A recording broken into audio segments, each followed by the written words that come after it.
Προηγουμένως είχαμε την κυρία Χριστοφιλοπούλου, δεν ξέρω αν προλάβατε να την ακούσετε. Τελειώσαμε με τον προϋπολογισμό. Αυτό είναι και το θέμα. Σήμερα το βράδυ η ψηφοφορία.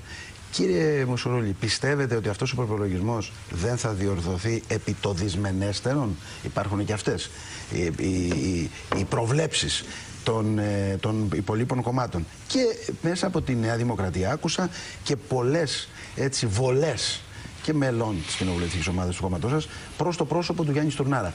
Φταίει ο Γιάννης Στουρνάρας που έχουμε φτάσει εδώ, τα μέτρα που παίρνουμε? Πρέπει ο ίδιος να κάνει κάτι άλλο για να λυθούν και τα αγκάθια με τη διαπραγμάτευση της Τρόικας?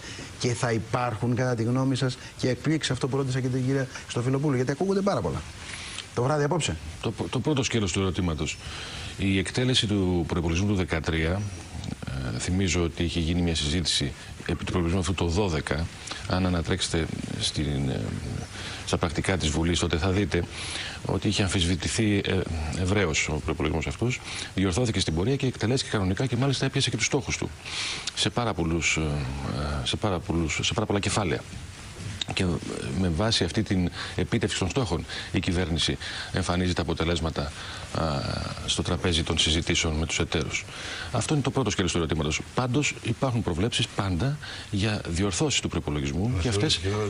Και αυτές, ναι, για διορθώσεις. Αυτό δεν είναι κακό να διορθώνεται ένας προϋπολογισμός. Εξαρτάται τι περιλαμβάνει.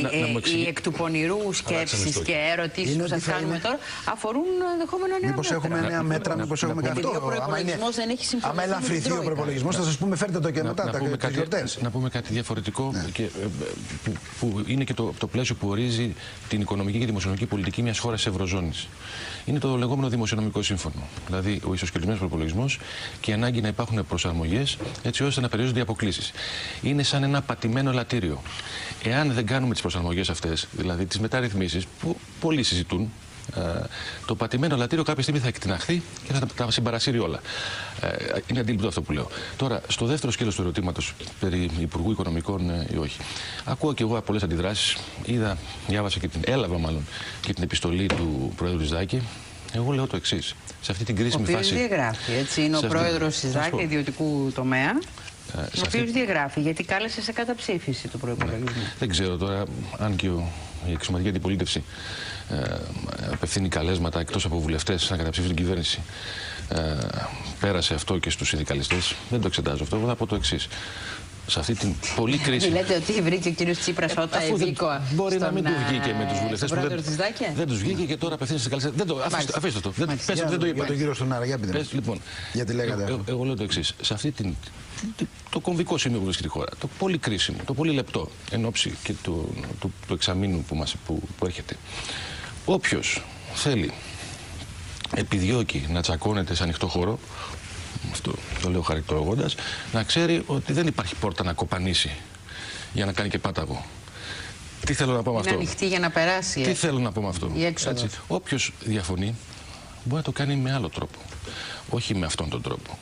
Νομίζω ότι δεν υπάρχει θέμα συνοχής. Όλοι οι βουλευτές, όλοι οι συνάδελφοι αντιλαμβάνονται ότι με αντικειμενικούς όρους το καράβι έχει στρίψει, με αντικειμενικούς όρους, έτσι, και δεν θα πάρει κανένας την ευθύνη σε αυτή την στροφή που κάνουμε να βάλει εμπόδιο. Φέρει την προσωπική σφραγίδα του κυρίου Στουρνάρα αυτή η πολιτική? Θα μπορούσε δηλαδή, αν ήταν άλλο το πρόσωπο, να είναι διαφοροποιημένη? Δεν λέω διαφορετική, διαφοροποιημένη. Άδικα δηλαδή, και νομίζω ότι η επόμενη φράση της Βάλιας θα ήταν άδικη είναι αυτή η κριτική που δέχεται.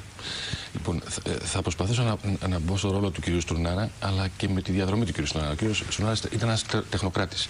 Είναι πολύ δύσκολο για έναν τεχνοκράτη. Και καλός τεχνοκράτης. Και καλός τεχνοκράτης. Είναι πολύ δύσκολο, έχω ήδη αντίληψη, να μπορέσει να βάλει το κουστούμι του πολιτικού και να μπορέσει να εκφραστεί με πολιτικούς όρους.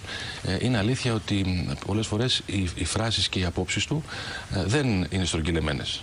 Γι' αυτό και δεν τις ξεχνάει ο Νικήτας Κακλαμάνης. Είναι οξύτατες. Αυτό θα το συμβούλευα περισσότερο.